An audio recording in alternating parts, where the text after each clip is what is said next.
नमस्कार। अलका अभिजीता शुक्ला चैनल में आप सभी का स्वागत है। आज एक बहुत अच्छे टॉपिक पे मैं बात करने वाली हूँ और आज का जो मेरा वीडियो है ये मैंने अनन्या सिस्टर की रिक्वेस्ट पे बनाया है। अनन्या सिस्टर ने मुझसे रिक्वेस्ट करी थी कि एक वीडियो मायका और ससुराल पे बनाइए, तो इसलिए आज मैं ये वीडियो बना रही हूँ और आप लोगों से आज मेरी रिक्वेस्ट है, प्लीज़ इस वीडियो को पूरी ज़रूर सुनिएगा। पसंद आए तो लाइक और शेयर कर दीजिएगा और अगर कहीं कोई गलती हो जाए तो प्लीज़ माफ़ कर दीजिएगा।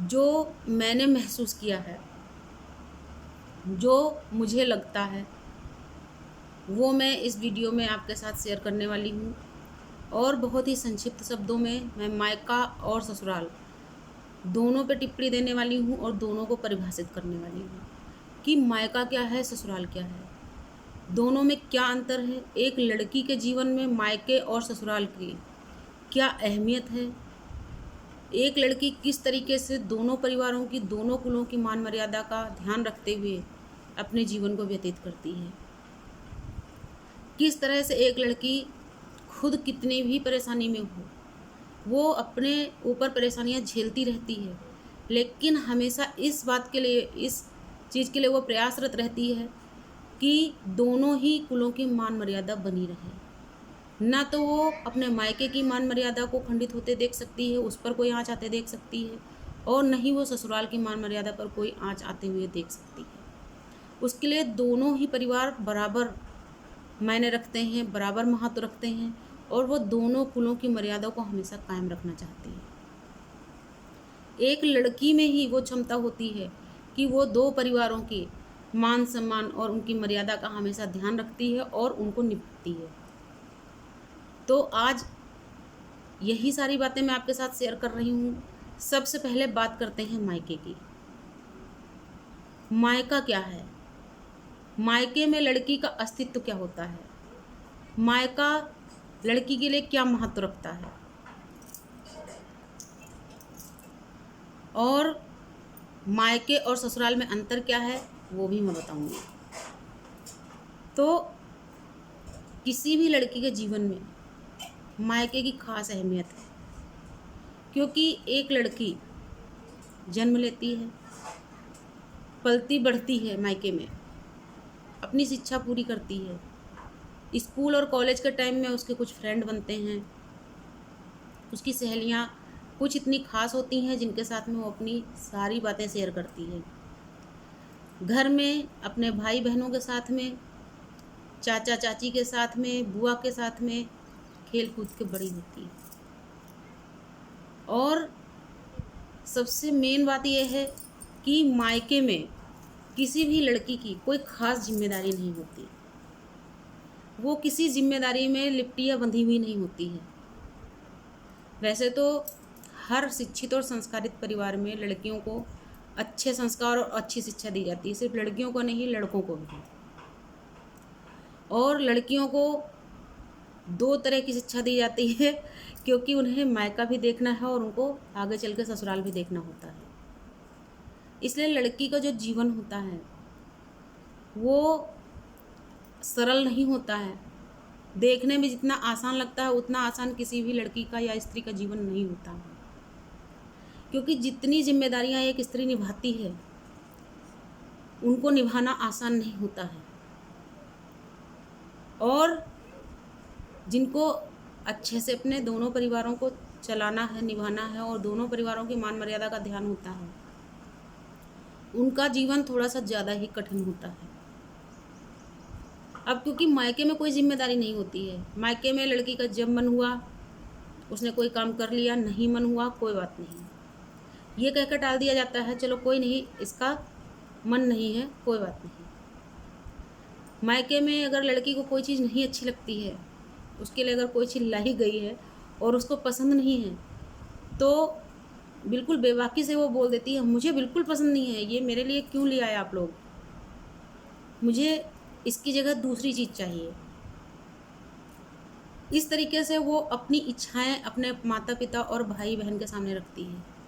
अगर घर में बड़े भाई होते हैं तो बड़े भाई की भी लाडली होती है बहन, तो बड़े भाई तो तुरंत ही उस बात के लिए बोलते हैं चलो कोई नहीं, मेरी बहन की इच्छा है, उसको ये चीज़ अच्छी नहीं लग रही है, इसलिए उसके लिए हम दूसरी चीज़ ज़रूर लेके आएंगे। कभी कभी क्या होता है कि लड़कियां बचपना समझिए या कुछ भी अपने मायके में किसी चीज़ के लिए मचल जाती हैं। उन्हें अगर कोई चीज़ अच्छी लग रही होती है उसके लिए वो जिद कर बैठती हैं कि मुझे वो चीज़ चाहिए। अब या तो माता पिता उसकी जिद को पूरा कर देते हैं अगर वो पूरा करने लायक है, और या फिर अगर घर में बड़े भाई होते हैं तो वो उससे कहते हैं ठीक है बहन, तुमको ये चीज़ चाहिए मैं ला के दूँगा। लेकिन उसी लड़की के सामने कुछ बड़ी प्यारी प्यारी और छोटी छोटी शर्तें रखी जाती हैं। बड़े भैया बोलते हैं बहन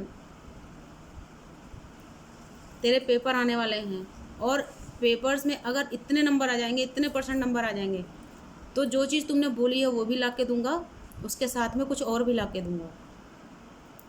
अब बहन इतनी खुश होती है बेचारी, वो बड़ी मेहनत करती है और उतने से ज़्यादा नंबर ला के दिखाती है और उसने जो चीज़ें कही होती है उसको मिल जाती है। उसके अलावा कभी कभी घर में ऐसा होता है, मायके और ससुराल का मैं अंतर बता रही हूँ। कोई भी क्रॉकरी सेट है उसके मायके में, मान लिया उसको उठाया उसने कहीं रखने के लिए, उसके हाथ से छूट के वो गिर गया, टूट गया, तो मायके में हंगामा खड़ा नहीं होता। मैं ऐसा नहीं कहती हर ससुराल में हंगामा खड़ा होता है, क्योंकि हर घर एक जैसा नहीं है, लेकिन अक्सर ऐसा होता कि यही काम अगर ससुराल में हो जाता है कि अगर एक कप भी टूट जाता है तो वहाँ पे हंगामा खड़ा हो जाता है और बहुत तरह की बातें हो जाती हैं। लेकिन मायके में ऐसा नहीं होता। पापा मम्मी और भाई बहन ऐसा बोलते हैं कोई बात नहीं, दूसरा आ जाएगा, तुम्हें चोट तो नहीं लगी है। इतना सुनते ही वो लड़की बिल्कुल फ्री हो जाती है कि कोई बात नहीं है, किसी ने डांटा नहीं। ऐसे ही करके उसकी शिक्षा पूरी होती है। और आज का तो ज़माना इतना बदल गया, इतना अच्छा युग आ गया है, समय बदल चुका है, लड़कियों को बराबरी का दर्जा दिया जाता है, उनको शिक्षित करने से रोका नहीं जाता है। यदि वो कुछ करना चाहती हैं, जॉब करना चाहती हैं, उनको रोका ही नहीं जाता। तो हर तरीके से उनको लड़कों के बराबर समझा जाता है। लेकिन शादी एक ऐसा रिवाज है जो कि एक ज़रूरी मान्यता है, परंपरा हमारे समाज की है, और शादी करके लड़की को दूसरे घर जाना ही है। इसलिए मायके में सब कुछ लाड़ प्यार के साथ में एक लड़की की माँ उसको साथ साथ में संस्कार भी देती रहती है। जिस समय उसके हाथ से गिर के क्रॉकरी सेट टूट गया, माँ ने कहा कुछ नहीं, उसको डांटा नहीं, लेकिन अकेले में बिठा के उसको ये समझाती भी है कि बेटा आगे से जब भी ये काम करना बहुत ध्यान से करना, क्योंकि जब ससुराल जाओगी तो हो सकता है कि कोई भी सेट टूटने पर दिक्कत खड़ी हो जाए और वहाँ पर बात बिगड़ जाए। इसलिए ध्यान से करना, कोई भी काम ध्यान से करना। एक अच्छी माँ अगर होती है तो अपनी बेटी को ये संस्कार जरूर देती है कि ससुराल के लोगों को कभी भी गैर नहीं समझना, हमेशा अपना समझना। सास को केवल सास नहीं, अपनी माँ समझना। सास के लिए कोई शब्द बोलने से पहले ये ज़रूर सोचना कि वो शब्द मेरे लिए बोल सकती हो या नहीं बोल सकती हो। ससुर को पिता समझना। देवर या जेठ हैं तो जेठ को अपने बड़े भाई के समान समझना, और देवर हैं अगर बराबर के हैं तो उनको अपना भाई समझना, या छोटे हैं तो उनको बच्चे की तरह समझना, अपने भतीजों के जैसा समझना। इस तरह के संस्कार लड़कियों को दिए जाते हैं मायके में, और लगभग हर माँ अपनी बेटी को ये सिखाती है। बेटी कितनी भी संपन्नता में पली हो, लेकिन उसकी माँ उसको ये सिखाती है कि बेटा अगर ससुराल में किसी चीज़ की कमी हो तो कभी भी जिद करके नहीं बैठना। जिस तरीके से यहाँ आप अपने पापा से और मुझसे अपने भाई से जिद करती हो, ऐसी जिद ससुराल में कभी नहीं करना, क्योंकि आपको अपनी गृहस्थी चलानी है। हर माँ अपनी बेटी को सिखाती है कि आपके ससुराल में जितना बजट हो उससे कम खर्चे में अपना काम चलाना, ताकि परिवार में खुशहाली और शांति बनी रहे। लेकिन उसके बावजूद भी कभी कभी दिक्कतें खड़ी हो जाती हैं। इसी तरीके से शिक्षित करते हुए, पालन पोषण लड़की का करते हुए वो बड़ी हो जाती है। संस्कारित करते हुए लड़की को वो शादी के योग्य हो जाती है। फिर उसकी शादी होती है और वो ससुराल जाती है। अब आ जाते हैं ससुराल पर कि ससुराल में क्या होता है। एक लड़की जब शादी होकर के ससुराल आती है तो उसके अंदर खुद ही एक अज्ञात भय होता है। एक अज्ञात भय इसलिए उसके अंदर होता है क्योंकि वो खुद सोचती है कि अभी वो एक नए परिवार से जुड़ने जा रही है। वहाँ का घर उसके लिए नया है, वहाँ के लोग उसके लिए नए हैं, वहाँ के रिश्ते नए हैं, वहाँ के लोगों की पसंद और नापसंद उसके लिए नई है। उसको नहीं पता वहाँ के बारे में कि वहाँ के लोग क्या पसंद करते क्या नहीं, वहाँ का खान पान कैसा है, उसको ये भी नहीं पता होता है। बस यही एक अज्ञात भय उसको अंदर से भयभीत करता रहता है। और जो समझदार परिवार हैं उनके घरों में बहू को एडजस्ट करने का प्रयास किया जाता है। बहू को अगर कोई काम नहीं आता तो सिखाने का प्रयास किया जाता है, और अगर उससे कोई गलती हो जाती है तो उस गलती को अनदेखा किया जाता है। इसलिए जो समझदार परिवार हैं वो समझते हैं कि जैसे उनकी लड़की से कोई गलती हो जाती है वैसे ही अगर बहू से हो गई तो क्या हुआ। लेकिन आज के समय में भी बहुत से ऐसे परिवार हैं कि बेटी तो कितना भी नुकसान कर दे कोई बात नहीं, लेकिन बहू से अगर तिनका भर कोई नुकसान हो जाता है तो उसको बहुत से लेक्चर सुनने को मिलते हैं। मायके और ससुराल में ये अंतर है।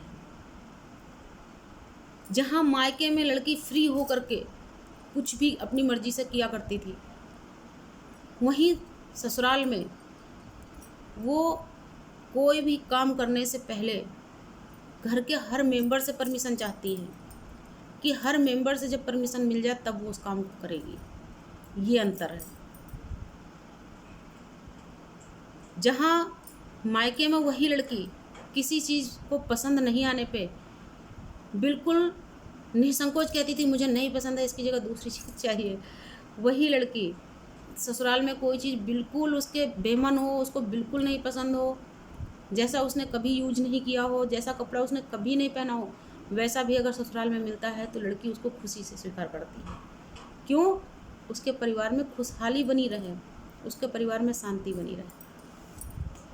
बहुत से परिवार ऐसे हैं जो कि लड़की को, जो भी बहू होती है, उसको अपनी बेटी के समान समझते हैं, उसकी खुशी में अपनी खुशी समझते हैं, और गलतियों को नज़रअंदाज करते हुए उसको प्यार से समझाने का प्रयास करते हैं।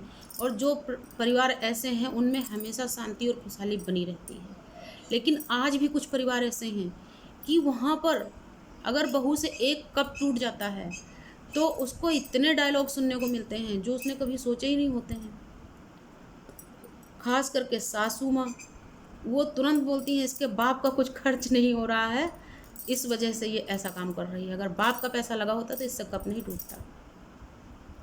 अरे ज़रा सोच के देखिए, ये बात जब कभी आपकी लड़की ने कोई कप तोड़ दिया, क्या आपने लड़की से बोला था? और अगर नहीं बोला था तो आपको शर्म आनी चाहिए। जो भी कोई बोलते हैं ऐसा, मैं सबके लिए नहीं बोलती, लेकिन कुछ परिवार हैं। बहू से अगर कभी खाना बनाने में नमक ज़्यादा हो गया, घर में एक हंगामा क्रिएट हो जाता है।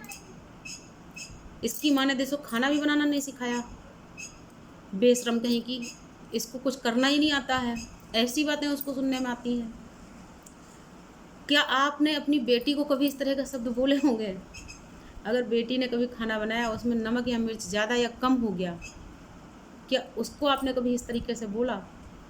भाई इसी बात को आप अच्छे से भी बोल सकते हैं, अच्छे से भी कह सकते हैं कि नमक ज़्यादा हो गया है, आगे से ध्यान रखना, या थोड़ा सा पहले कम डाला करो, बाद में चेक कर लो कितना है, उस हिसाब से मिक्स कर लो। इस तरीके से भी आप बोल सकते हैं, मगर ऐसा नहीं होता है। तो ये अंतर है मायके और ससुराल में। अगर पढ़ाई करते करते किसी की शादी हो गई है, वो लड़की ससुराल आई है, तो आपकी बेटी तो पढ़ाई कर रही है, लेकिन जब बहू पढ़ाई की इच्छा जाहिर करती है तो उसको ये जवाब दिया जाता है अब तुम्हारी पढ़ाई जितनी होनी थी हो गई, अब पढ़ाई पे खर्च करने के लिए हमारे पास बजट नहीं है। भाई आप अपनी बेटी पे खर्च कर रहे हैं, बहू तो अपना सब, अपने माता पिता भाई बहन सबको छोड़ के आपके घर आ गई, तो आपके पास बजट क्यों नहीं है? क्या वो इंसान नहीं है? बहू ने अगर थोड़ी सी गलती कर दी, सास उसको तुरंत बोलती है चली जा घर छोड़ के। और सास तो सास, कभी कभी उसकी जिठानी भी बोलती है। तो चलिए सास ने बोला है, पहले सास को किनारे कर देते हैं, सास ने बोला कोई बात नहीं, लेकिन जो जिठानियाँ इस तरह से बोलती हैं चली जाओ यहाँ से। या अगर कभी भी देवरानी अपने मायके गई है या जाने की बात करती है तो जिठानी बोलती हैं, क्या बात है, क्या मतलब क्या है तुम्हारा, जब देखो मुंह उठा के चली जाती हो मायके। भाई आपको ये कहने का अधिकार किसने दिया है? और मुंह उठा के चली जाती हो, ये कौन सी बात हुई? जब आप अपने मायके जाती हैं तो क्या आप मुंह झुका के जाती हैं? आपने ऐसा कौन सा काम किया है जिसकी वजह से आप मुंह झुका के जाओगे? और जिसको आप बोल रहे हो मुंह उठा के चली जाती है, उसने ऐसा आपके घर में कौन सा गुनाह कर दिया है कि वो मुंह छुपा के जाएगी? जब मुंह भगवान ने दिया है तो मुंह उठा के जाएगा इंसान। कोई ऐसा शर्म का काम तो नहीं किया ना उसने कि वो मुंह झुका के जाएगी अपना। और आप जिठानी हैं, जितना हक आपका है उस घर में उतना ही आपकी देवरानी का है। आपको क्या हक बनता है कि आप अपनी देवरानी को हर समय प्रताड़ित करें, परेशान करें? अब आते हैं सास पर। मैं बहू के बारे में भी बात करूंगी। मैं भी किसी घर की बहू हूँ, मैं भी बेटी हूँ, और मैं बहू पर भी बात करूंगी। आप लोग ये मत सोचिए कि केवल मैं सास और जिठानी पे बात कर रही हूँ, मैं बहू पर भी बात करूंगी। जब सास कहती है इस घर से तू चली जा, तेरा इस घर में कोई हक नहीं है, तो सासू माँ जरा इतना सोचिए उसका हक क्यों नहीं है। कभी आप भी बहू बन के आई थी उस घर में, और आप भी अपने अंदर ये मनसा लेकर आई थी, अपने अंदर आप ये खुशियाँ लेके आई थी, ये सोच के आई थी कि वो आपका घर होगा, आपका परिवार होगा। धीरे धीरे आपने इस घर पे कब्जा किया और वो घर आपका हुआ, तो आप भी इस घर की कहीं ना कहीं बहू ही हैं। और आज भी अगर आपकी सास जीवित है तो आप भी बहू हैं। तो जब आपका घर है, आपका उस घर पे अधिकार, तो बहू का क्यों नहीं है? आपको भी ये कहने का हक नहीं बनता, अधिकार नहीं बनता कि तुम इस घर में नहीं रह सकती, इस घर में तुम्हारा कोई हक नहीं, क्योंकि वो आपके बेटे के साथ बाकायदा शादी करके आई है, आपने शादी की है, इसलिए उसका आपके बराबर का अधिकार है उस घर में। अब मैं बात बहू की कर रही हूँ। जो बहुएं अपनी सास के साथ में गलत व्यवहार करती हैं, उन्हें गलत शब्द बोलती हैं, वो भी बहुत गलत है। यदि आप अपनी सास से किसी बात में नाराज हो गई हैं, आपको अपनी सास की कोई बात बुरी लगी है, तो भी आप सोच समझ के बोलिए। उनसे बिल्कुल सरलता से बताइए कि मम्मी जी आपने ये गलती करी है और आपने मुझे इतनी सारी बातें सुनाई, जरा आप सोच के देखिए यहाँ पे मैं कहाँ गलत थी। अपनी बात को आप साधारण तरीके से समझाइए। लेकिन अगर आप उनके लिए गलत वर्ड यूज कर रही हैं तो बोलने से पहले आप सोचिए कि जो आप अपनी सास के लिए यूज करने जा रही हैं शब्द, क्या वही शब्द आप अपनी मम्मी के लिए बोल पाएंगी? जो शब्द आप अपनी जिठानी या ननद के लिए बोलने जा रही हैं, क्या वही शब्द आप अपनी भाभी या अपनी बहन के लिए बोल पाएंगी? जब आप ऐसा सोच कर बोलेंगे, अपना मुंह खोलेंगे, तो कभी भी गलत नहीं बोलेंगे, चाहे वो सास हो चाहे वो बहू हो। और जो बहुएं भी बिना सोचे समझे सास, जिठानी और ननद के लिए गलत शब्द इस्तेमाल करती हैं, वो गलत हैं और स्वयं वो अपने पैरों पे कुल्हाड़ी मार रही होती हैं और अपने घर को वो बिगाड़ रही होती हैं, अपने घर को नर्क बना रही होती हैं। थोड़ी सी समझदारी की बात है, दोनों अगर थोड़ा थोड़ा सा कंप्रोमाइज़ कर लें, एक दूसरे को समझने का प्रयास करें और एक दूसरे की थोड़ी थोड़ी गलतियों को वो इग्नोर कर दें। थोड़ी थोड़ी गलतियां हो तो उनको अनदेखा कर दीजिए, और जब मूड सही हो, माहौल अच्छा हो, तब आपस में बैठ के आराम से बात कर लीजिए। तो उस घर की खुशहाली और शांति कभी भंग हो ही नहीं सकती है। लेकिन जब इन चीज़ों की कमी हो जाती है, उनको हम समझ नहीं पाते हैं, तभी वहाँ पर परेशानियाँ पैदा हो जाती हैं। और जब इस तरह की परेशानियाँ पैदा होती हैं तो फिर घर को टूटते, उसमें विघटन पैदा होने में देर नहीं लगती है। क्योंकि छोटा सा एग्जाम्पल आप देखिए, किसी भी ढोलक को जब आप लिमिट भर कसते हैं तो उसमें एक मधुर स्वर निकल के आता है, लेकिन उसी ढोलक की डोर को जो आप खींचते रहते हैं, उसको कसते रहते हैं, तो वो डोर कभी कभी टूट जाती है और वो ढोलक फट जाती है। फिर आपके हाथ क्या लगता है? कुछ नहीं। दोबारा जब आप उस ढोलक को रिपेयर कराते हैं तो भी उसमें वो बात नहीं आती। ठीक उसी तरीके से हमारे रिश्ते हैं, अगर एक बार इन रिश्तों में गांठ बन गई तो दोबारा उतनी मधुरता आना संभव नहीं होता है। इसलिए थोड़ा थोड़ा दोनों ही समझने का प्रयास करें। मैंने कभी भी पक्षपातपूर्ण किसी भी वीडियो में बात नहीं करी है, ना तो सास और बहू के लिए, ना ही स्त्री और पुरुष के लिए मैंने स्त्री और पुरुष संबंध पर भी वीडियोस दी हैं, जिन लोगों ने देखा होगा उनको पता होगा। उस वीडियो का टॉपिक ही था स्त्री पुरुष संबंध। जिन्होंने नहीं देखा है वो देख सकते हैं। तो बस कहने का मतलब यही है, एक दूसरे को थोड़ा थोड़ा समझें। और लड़कियां भी ये ध्यान रखें कि अब वो बेटी के जीवन से निकल के एक बहू भी बन चुकी हैं और जिम्मेदारियां उनके सिर पे आ चुकी हैं, तो उनको आप निभाने का प्रयास करिए।